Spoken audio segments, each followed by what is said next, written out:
Hi everyone, my name is Salia and welcome to another reading vlog. Today I'm doing a slightly different spooky reading vlog. I know this time of year I have my pumpkin, it's fall, it's kind of cold out and everybody wants to do like a cozy reading vlog where they read spooky books.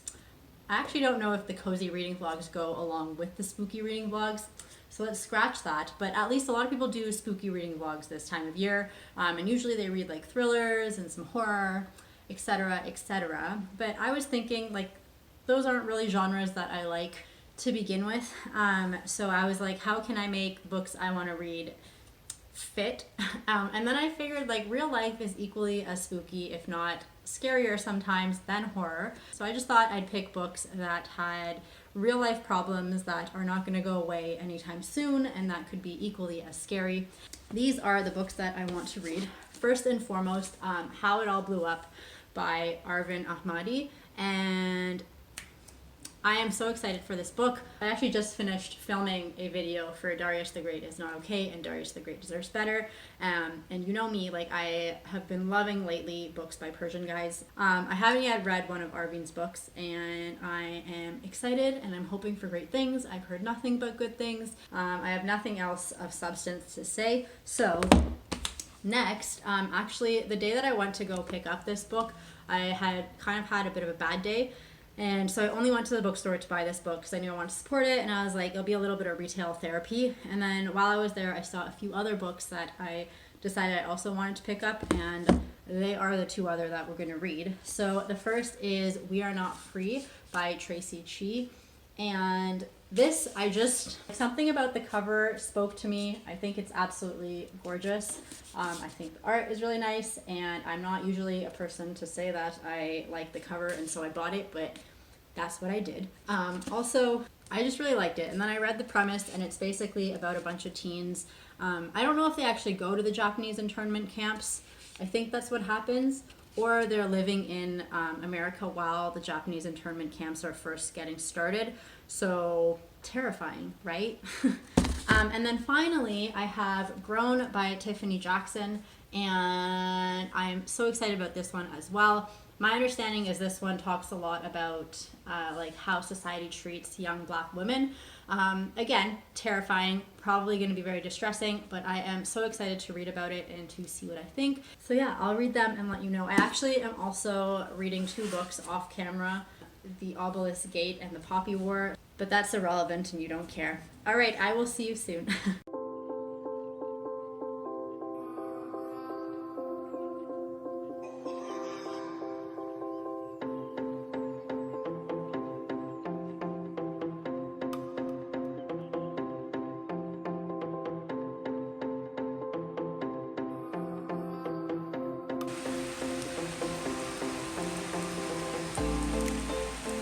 I wanted to do a quick check-in because I'm almost halfway. I'm on page 118 and the book is only about 260, so that's good. I might actually finish this book in a day, which I know is not impossible. It's probably quite easy. It is a short book. I think it's just like mentally speaking, it's like hard for me to finish a book in a day. It's usually something that I like to take my time with and to like stop, think about it, and I almost feel like when you read a book too quickly, the like emotional pace of the book or like the emotional tone of the book, it changes so fast that like I don't get to actually appreciate any of the thought-provoking moments or like the things that you're supposed to think about. I don't get any time to process them, and so I actually don't like finishing a book this quickly, but I am just going to try to push through and see what happens. But anyways, I am really liking the book. I realized I didn't actually give a synopsis, and now that I've read half of it, I think that I can. But just before I do that, I also wanted to say that from this morning till now, I obviously have wasted some time on social media,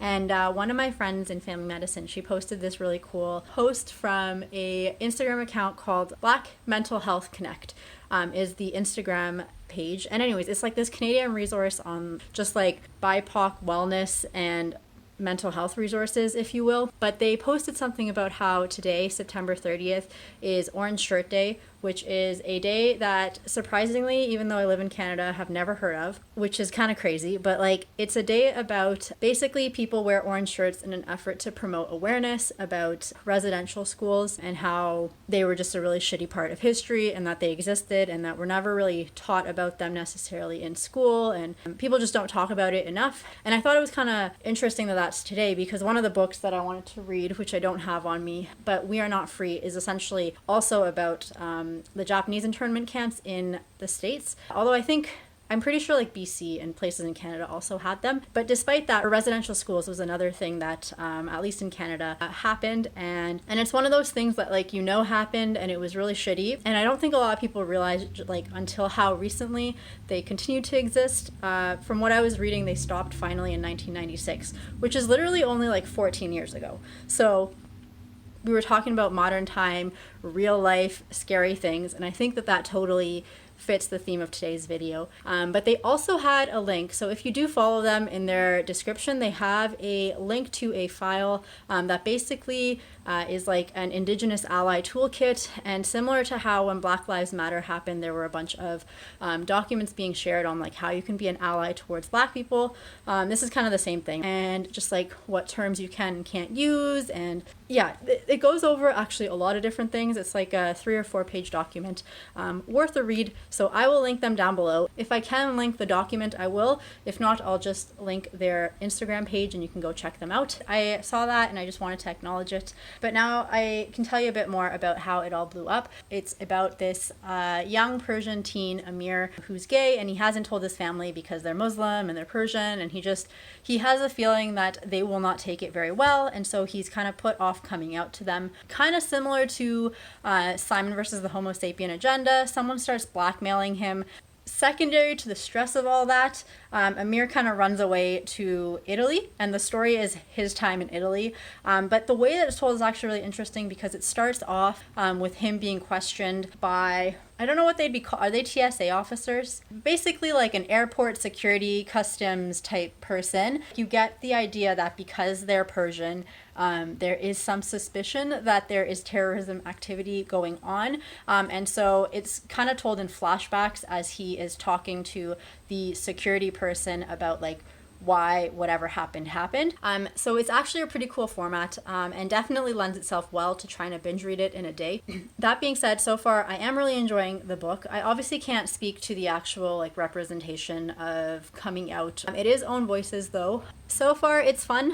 I will say it's kind of weird that it takes place, or like that the premise is him traveling to Italy. I think just given the fact that we're in the middle of the pandemic right now and there has been no travel, and like knowing Italy's situation at the peak of COVID, it's just kind of weird to think about how this kid Amir in this world has like run away to Italy, and it's this really romantic place. It's just very strange to think about like the Italy we were seeing in the news a little while ago versus what's happening in this book. And I'll also say it's interesting because you build a unique relationship with people that you meet when you're on vacation or when you are traveling. You become friends with people you wouldn't necessarily become friends with at home. Yeah.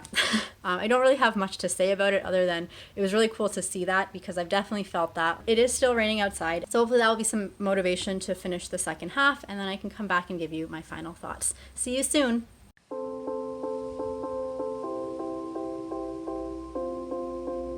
Hi everyone, it is the next day, so it's the 1st of October, hence my beautiful pumpkin. But basically, I finished the book yesterday. I finished How It All Blew Up. Like, I guess I finished a book in a day. I actually think I can only read 100 to 200 pages a day, leisurely, and I think anything beyond that, like, I'm really pushing myself, regardless of how good or bad the book is. Overall, I would say How It All Blew Up really grew on me, and I was very surprised in the end how much I ended up liking it. When I first started, I honestly was not 100% sold that I would love it, but then somewhere in like the halfway mark, it's not even that the story picked up pace, it's just that I suddenly kind of saw where it was going. I feel like at some point I actually started accepting and liking the characters, and from there I liked it a lot. I also, after reading it, I appreciated the format even more. Obviously I don't want to give a lot away, but at its heart it is a story about a boy finding himself and like finding his identity. But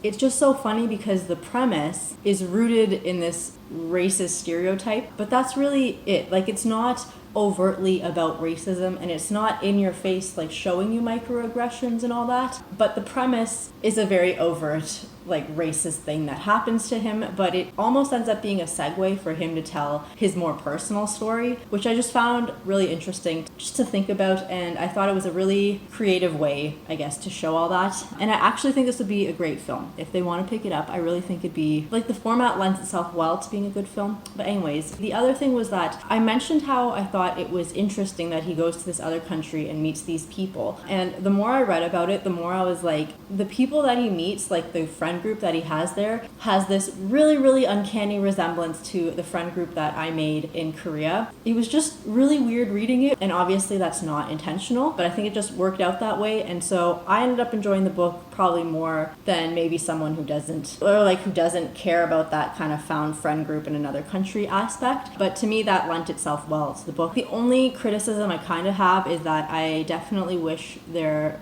was more to the story, in that we're in Italy and there's all these beautiful descriptions of Italy, but could he have done more with it? Like, I think so. But I just finished reading The Vanishing Half by Britt Bennett, and it's literary fiction where all you do is like kind of take your time and soak up the atmosphere and soak up the emotions and like all that kind of like slow-paced writing where you describe everything. So going from that to this was just kind of like oh my god, we're going so fast. But honestly, that could just be like, this is a YA book. That being said, I think that there were times where it probably could have slowed down and it wouldn't have taken away from the story to have added a bit more. But it's a minor complaint.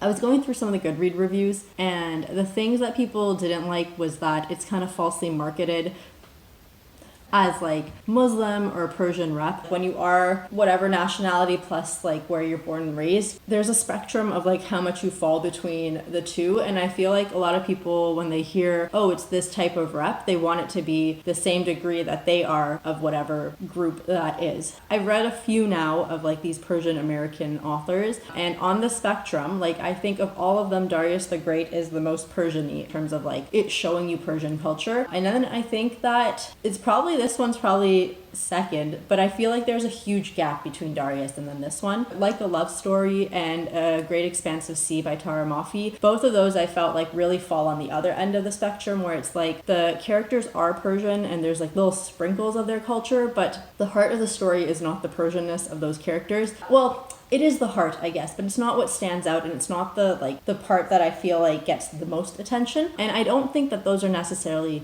less valid. It's just that that's another place to be on the spectrum, I guess. And How It All Blew Up is kind of in the middle, maybe leaning towards that like Tahara Mafi side. There definitely is Persian stuff in here. Like I said, the things that I thought really shined through is a story about a boy like finding his identity, more so his sexual identity, to be honest, than anything. But the Persianness is a decently big part. Like I learned a bunch about Persian culture, and I was like, while I was reading it, I would stop and I'd like ask my dad, I'd be like, oh, is this a real thing? Like, I've never heard of this artist, blah, blah, blah. So I wouldn't say it's not there, but I wouldn't say it's there. Like, if you read Darius the Great and you want that degree, no. But it's still a really great book. So, highly recommend.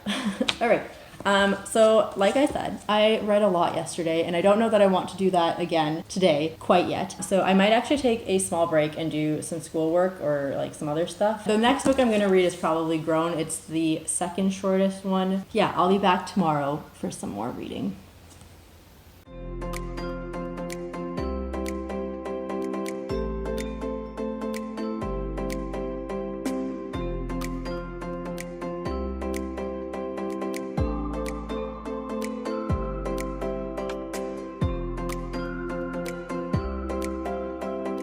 Hi everyone, so it is a few days later and I finished Grown yesterday. Let me just say that from the beginning, this book was actually very captivating, and I started it and I kind of knew right away that I was going to like it. It literally, like, the opening scene is, we know that there is a murder that has happened, or somebody's dead, and the main character, instead of referring to the blood as blood, she refers to it as beet juice. And I kind of knew right from then that this is going to be one of those books where it always had like a little bit of an element of kind of whimsical.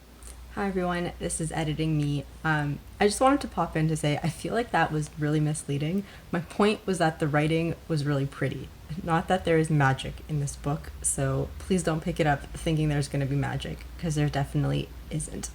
and I was surprised in the best way. And honestly, I ended up really liking it. I will also say that I actually did think it was strangely scary. I thought some of the stuff that happens is just absolutely horrific. This book definitely lives up to the title of this vlog in that it is way scarier than spooky shit, like the fact that this actually happens. And I never followed that whole R. Kelly case, so like I knew it happened, but I didn't really know the details of it. And apparently this one, like in reading some of the reviews, it follows that fairly closely. So maybe if you already have done a bunch of research and have watched the documentary, then maybe it'll be a little less surprising. I knew that this type of stuff happens in the real world. Grooming and like this weird abuse and kind of predator behavior towards younger girls. Like I knew that it happens, and it didn't really take away from the story in my opinion. Like even when I kind of saw what was happening, if anything, it just made it more disgusting because I knew what was coming and I still had to read it, and like you already feel for the characters. And yeah, if anything, this book was really hard to read at times because there were moments where you can see so clearly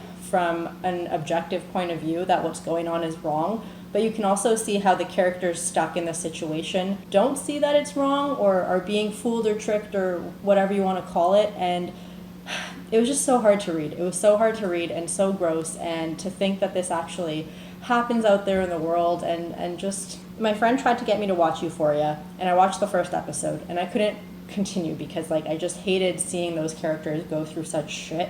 This is kind of what that felt like. Like I just did not want to see Enchanted go through more shit, you know? Anyways, I don't know if I gave a synopsis after I've already given my review, but it's basically about a girl, Enchanted, and she wants to become a singer, and she thinks that when this big time ticket singer, kind of like the Usher of that era, Corey Fields, shows an interest in her, that's her ticket to stardom. The only issue is that he's like 28 and she's 17. And then the other kind of storyline is like it's a then and now, kind of showing you how they became involved, but also, like I said, the first scene starts off with, and this isn't a spoiler, but the first scene is just basically Corey Fields is dead. We don't know why, and so you get snippets of the interrogation in between her explaining kind of her backstory. Actually, to be honest, in that sense, it's strangely similar in format to How It All Blew Up.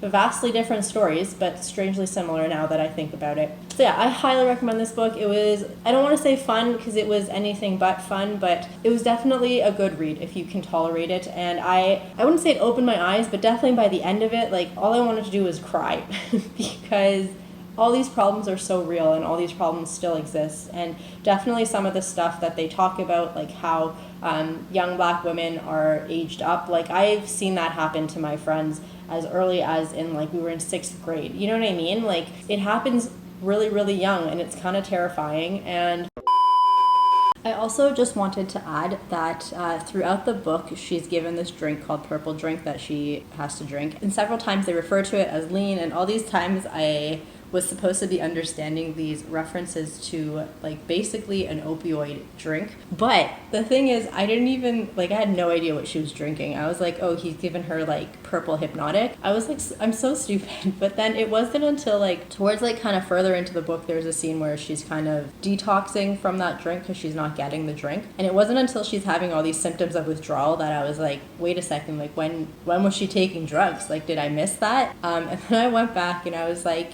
you know what, like let me look up this purple drink thing. And then it turns out that yeah, it's like this codeine filled drink that pop stars drink. I don't know, if y'all didn't know that that was a thing, now you know. I had no idea. And then I was like looking into it, and apparently like Justin Bieber has had it and has helped make it popular, and all these other like pop stars have talked about it in songs or like on their Instagrams and stuff. And I was like, wow, like I've literally never even heard of this drink. Anyways, that was a thing. Okay, bye.